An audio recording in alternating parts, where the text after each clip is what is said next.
of activity of the KGB, and I never allowed myself to be intimidated. This is the worst thing. This is what they expect a person, a defector, to be intimidated.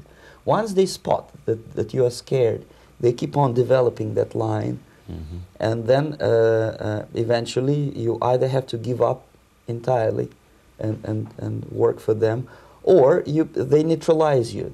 They would definitely stop all kind of political activity, which they failed to do in my case, because I was stubbornly working for the Canadian Broadcasting. And in response to their intimidations, I said that, look, this is a free country, and I am as free as you are. And I also can drive very fast. And gun control is not yet established in Canada, so I had a couple of good shotguns in my basement. So welcome to visit me someday with your Kalashnikov's machine guns. So obviously it didn't work. Intimidation didn't work. So they tried different approach, as I described. They approached on the highest level, on the level of Canadian bureaucracy. And on that level they were successful. On that level they were successful. On individual level they failed flat. Mr. Bezmenov has brought a series of slides with him that he has taken from the Soviet Union, and I think this is a good time to take a look at the slides. Yes. Now, the viewers will be able to see these slides as we talk about them. Yes, this is a collection of slides which are, some of them are snapshots from my family album, some of them are documents which I smuggled from the Soviet embassy, and some are reproductions from local mass media. I usually show them to establish my credibility as a defector. This is a picture of my native town, Mytishi, about 20 miles north from Moscow. Characteristically, there is a statue of Comrade Lenin in the central square.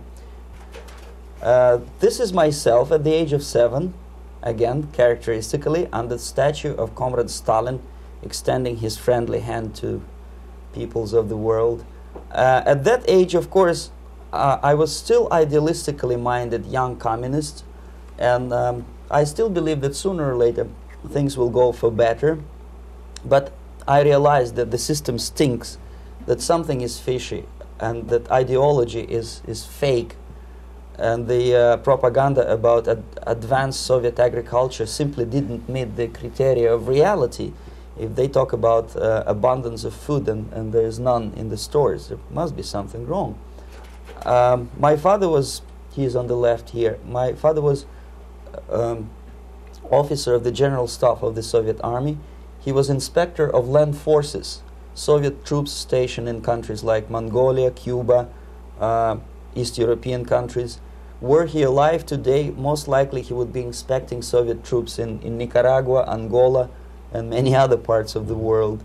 Fortunately, he died and he didn't see the disgrace, because deep inside he was a Russian patriot. He didn't like the idea of expanding Soviet military might, especially in the areas where we were not welcomed at all.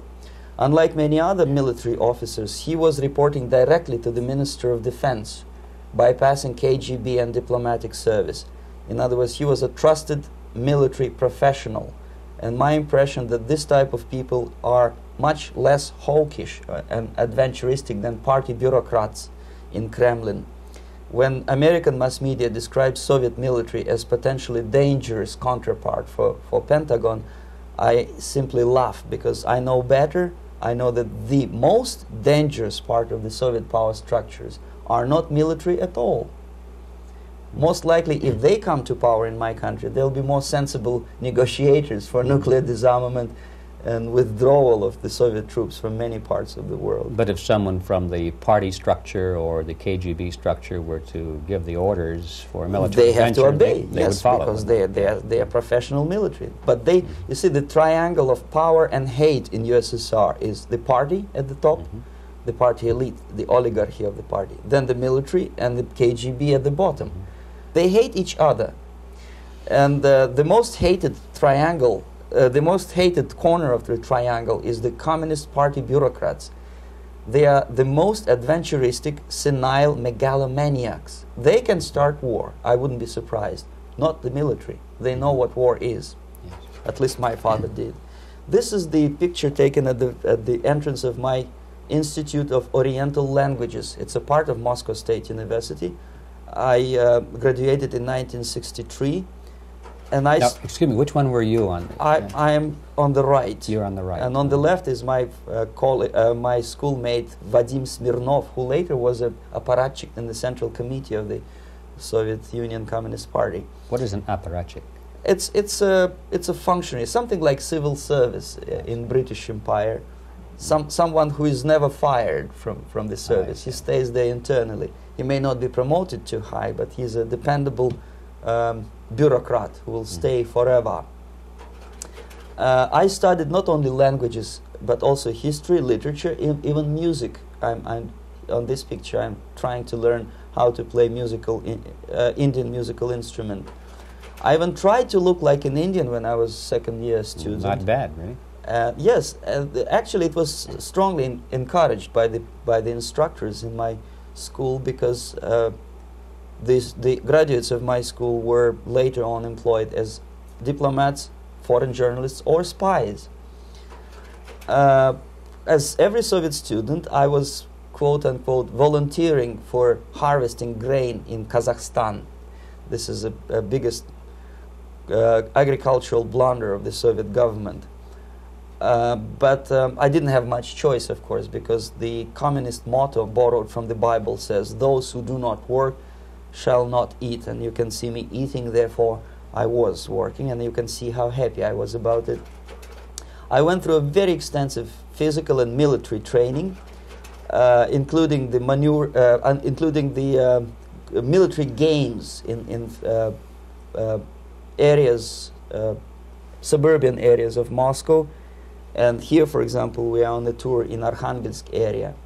And by the end of my training in school, I was recruited by the KGB. This picture was taken on that day, and you can see again how happy it feels to be recruited by the KGB. Our conversation with Yuri Alexandrovich Bezmenov, who is a defector from the Soviet Union, a former propaganda agent for Novosti and the KGB, will continue after this message.